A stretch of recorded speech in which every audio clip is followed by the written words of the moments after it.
Huge set back for Barcelona. അങ്ങനെ Barcelona UCL-ന്റെ quarter ഫൈനലിൽ നിന്ന് പുറത്തേക്ക് പോയിരിക്കുകയാണ്. അഗ്രിഗേറ്റിൽ 6-4 വിജയമായി PSG സെമി ഫൈനലിലേക്ക് എത്തിയിട്ടുണ്ട്. Welcome to Mallu football. അപ്പൊ നിങ്ങൾ ഈ ചാനൽ സബ്സ്ക്രൈബ് ചെയ്തില്ലെങ്കിൽ നിങ്ങളുടെ സപ്പോർട്ട് പ്രതീക്ഷിക്കുന്നു. ആദ്യ ലെഗിൽ തന്നെ 3-2 ഒരു വിജയം ബാഴ്സയ്ക്ക് ഉണ്ടായിരുന്നു. പക്ഷേ ആ ഒരു എഡ്ജ് വേണ്ട രീതിയിൽ ഉപയോഗിക്കാൻ ബാഴ്സയ്ക്ക് കഴിഞ്ഞില്ല. ഇൻഡിവിജ്വൽ പ്ലേയേഴ്സിന്റെ മിസ്റ്റേക്ക് കൊണ്ടാണ് ഈ ഒരു പരാജയത്തിലേക്ക് ബാഴ്സ പോയത്. ഇന്നത്തെ കളി തുടങ്ങുമ്പോൾ അർജൻസിയോടെ കളിച്ചത് PSG തന്നെയാണ്. കാരണം ഒരു ഗോളിന് അവർ പിറകിലായിരുന്നു. 1-2 ഹാഫ് ചാൻസുകളൊക്കെ PSG ക്രിയേറ്റ് ചെയ്തു. എന്നാൽ ആദ്യം ഗോൾ അടിക്കുന്നത് ബാഴ്സ തന്നെയാണ്. റൈറ്റ് വിങ്ങിലൂടെ യമാൽ ക്രിയേറ്റ് ചെയ്ത ഒരു കിഡിലൻ ചാൻസ് റഫീഞ്ഞ ബോക്സിലേക്ക് എത്തിക്കുകയായിരുന്നു. 12ാമത്തെ മിനിറ്റിൽ 1-0 ലീഡിലേക്ക് ബാഴ്സ വരികയും ചെയ്തു. ഈ സമയത്ത് നിങ്ങൾ ചിന്തിക്കുമ്പോൾ കോമൺ സെൻസ് യൂസ് ചെയ്യുക, കാര്യമായിട്ടുള്ള മിസ്റ്റേക്സ് ഒന്നും വരുത്താതിരിക്കുക എന്നുള്ള ഒരു ബേസിക് കാര്യമാണ് പ്ലേയേഴ്സ് ഒക്കെ ചെയ്യേണ്ടത്. കാരണം ഇപ്പൊ പ്രഷർ PSG-യുടെ സൈഡിലാണ്. അവർ അറ്റാക്ക് ചെയ്യാൻ ശ്രമിക്കും.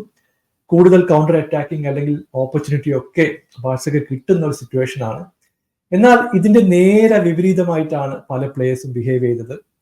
അങ്ങനെ 28ാമത്തെ മിനിറ്റിൽ ലെഫ്റ്റ് വിങ്ങിലൂടെ PSG ഒരു കിടിലൻ ചാൻസ് ക്രിയേറ്റ് ചെയ്യുന്നു. ബർക്കോള ഒരു ബോളുമായിട്ട് മുമ്പോട്ട് പോയ ഒരു കൗണ്ടർ അറ്റാക്കിംഗ് ചാൻസ്.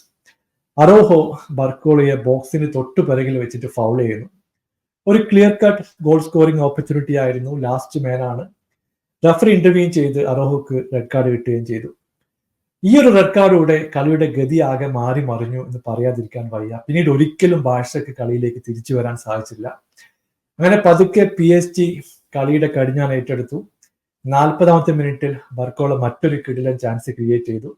റൈറ്റ് വിങ്ങിൽ നിൽക്കുന്ന ഡെംബലയുടെ കാലിലേക്ക് ഈ ഒരു ബോൾ എത്തുകയും ചെയ്തു. ടെർ സ്റ്റേഗനെ കബളിപ്പിച്ചുകൊണ്ട് ഈ ഒരു പന്ത് ബോക്സിലേക്ക് എത്തിക്കാൻ ഡെംബലയ്ക്ക് സാധിച്ചു. ഡെംബലയുടെ കിടിലൻ പെർഫോമൻസ് ആണ് നമ്മളിന്ന് കണ്ടത്. പുള്ളിക്ക് ബാഴ്സ ഫാൻസിനെയും ബാഴ്സയെയും എന്തൊക്കെയോ വെറുപ്പുള്ള പോലെയാണ് എനിക്ക് തോന്നിയിട്ടുള്ളത്. കാരണം ഇന്ന് റെഡ് കാർഡിന് വേണ്ടി അപ്പീൽ ചെയ്യുമ്പോഴും പുള്ളിയെ സബ്സ്റ്റിറ്റ്യൂട്ട് ചെയ്യുമ്പോഴും പുറത്തിരിക്കുന്ന സമയത്തൊക്കെ പുള്ളിയുടെ ബിഹേവിയർ നോക്കിക്കഴിഞ്ഞിട്ടുണ്ടെങ്കിൽ അത് വളരെ വ്യക്തമാണ്. അങ്ങനെ സെക്കൻഡ് ഹാഫിലേക്ക് വരുമ്പോൾ കളിയുടെ കൺട്രോൾ മൊത്തമായിട്ട് PSG-യുടെ സൈഡിലേക്ക് പോയി. ബാഴ്സ കുറച്ച് സമയം കോമ്പാക്റ്റ് ആയിട്ട് കളിക്കാൻ ശ്രമിച്ചു. എന്നാൽ 2 വിങ്ങേഴ്സിനെ യൂസ് ചെയ്തുകൊണ്ട് ഡിഫൻസിനെ സ്ട്രെച്ച് ചെയ്യാൻ വളരെ കൃത്യമായിട്ട് PSG-ക്ക് സാധിച്ചു. അങ്ങനെ സെക്കൻഡ് ഹാഫിൽ മറ്റൊരു ചാൻസ് PSG ക്രിയേറ്റ് ചെയ്യുന്നു.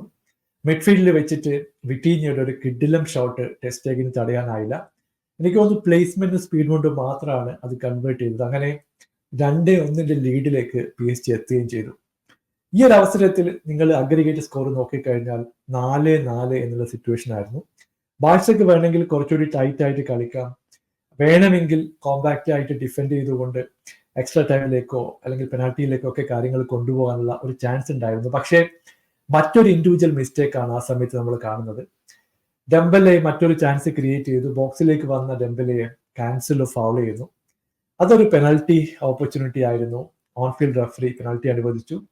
എംബാപ്പെ കൃത്യമായിട്ട് അത് കൺവേർട്ട് ചെയ്യുകയും ചെയ്തു. അതോടെ കളി കയ്യിൽ പോയി. പിന്നീട് ഒരു ഗെയിം മാനേജ്മെന്റ് മാത്രമായിരുന്നു. അവസാന നിമിഷം 1-2 ഹാഫ് ചാൻസുകളൊക്കെ ബാഴ്സയ്ക്ക് ലഭിച്ചു. ഇവിടെ ഗുണ്ടുവന് കിട്ടിയ ആ ഒരു ചാൻസും റഫീഞ്ഞ കിട്ടിയ ഹാഫ് ചാൻസ് ഒക്കെ എടുത്തു പറയേണ്ടതുണ്ട്. പക്ഷെ അത് കൺവേർട്ട് ചെയ്യാൻ ബാഴ്സയ്ക്ക് കഴിഞ്ഞില്ല. അതിനിടയ്ക്ക് പ്രൊട്ടസ്റ്റ് ചെയ്തതിന് ഷാവിക്കും കിട്ടിയ ഒരു റെഡ് കാർഡ്. പുള്ളിക്ക് പുറത്തേക്ക് പോകേണ്ടി വന്നു. അവസാന ഘട്ടത്തിൽ മറ്റൊരു കൗണ്ടർ അറ്റാക്കിംഗ് ചാൻസ് PSG തേടി വന്നു. അതൊരു ട്രിപ്പിൾ ഓപ്പർച്യൂണിറ്റി ആയിരുന്നു. 2 ഷോട്ടുകൾ ടാർഗറ്റിലേക്ക് എടുത്തു. എന്നാൽ ടെർ സ്റ്റേഗൻ 2 സേവ് ചെയ്തു. 3ാമത്തെ പ്രാവശ്യം കുണ്ടെ ഈ ഒരു ബോള് ക്ലിയർ ചെയ്യാൻ വേണ്ടി ശ്രമിക്കുന്നു. പക്ഷേ ഡിഫ്ലക്റ്റ് ആയിട്ട് ആ ബോൾ തിരിച്ച് എംബാപ്പയുടെ കാലിലേക്ക് വരുന്നു. പുള്ളി അത് സ്കോർ ചെയ്യുകയും ചെയ്തു. അതോടെ 6-4 വിജയത്തോടെ PSG നെക്സ്റ്റ് റൗണ്ടിലേക്ക് പോവുകയും ചെയ്തു. എന്നാൽ PSG-ക്ക് ഈ ഒരു ഗെയിം തട്ടിയെടുക്കാനുള്ള ഒരു അവസരം ബാഴ്സ കൊടുത്തു എന്ന് പറയേണ്ടി വരും. PSG വളരെ കൃത്യമായിട്ട് അത് യൂസ് ചെയ്യുകയും ചെയ്തു. മറ്റൊരു മത്സരത്തിൽ അത്ലറ്റിക്കോ മാഡ്രിഡിനെ ഡോർമണ്ട് പരാജയപ്പെടുത്തി.